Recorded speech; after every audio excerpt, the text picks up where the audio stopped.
भइनी जवाने अब बोला तलुगवा भइनी जवाने अब बोला तलुगवा कहिया चढ़ब डोली हो अरे डोली हो अरे डोली हो करई बना गवनावा कायार बोली बोली हो करई बना गवनावा कायार बोली बोली हो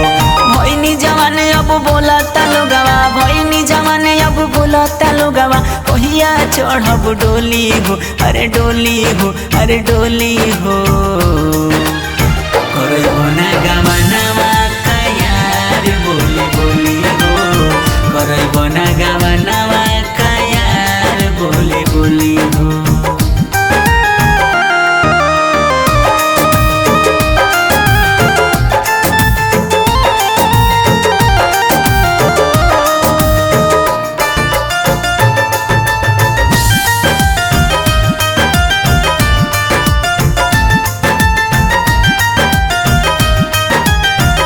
चढ़ल बा मोरना उमर लरी कैया कहता निशा पोसा तोहरा से सैया ये अपना प्यारी के दुख के समझिए राजा। चढ़ल बा मोरना उमर लरी कैया कहता निरौआ से साफो साफो सैया रोज पूछेली भौजी हमसे रोज पूछेली भौजी हमसे ओहिया आई डोली हो डोली हो डोली हो करई बना गवनावा कायार बोली बोली हो करई बना गवनावा कायार बोली बोली हो।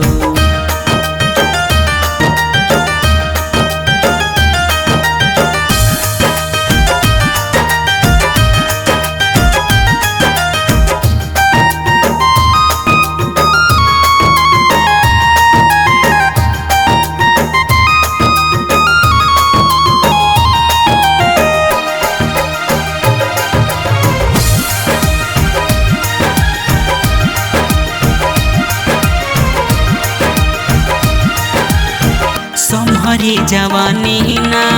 सूट सलवार में मारता रे तना हमके गुड हो बाजार में एकदम निर्दयी बड़ा राजा तहके कुछ ना समझ में आगला का। सम्हरी जवानी ना सूट सलवार में मारता रे रोहित तना देखो ना बाजार में दिन धरावा बलिया सोनू दिन धरावा बलिया सोनू जल्दी चढ़ी डोली हो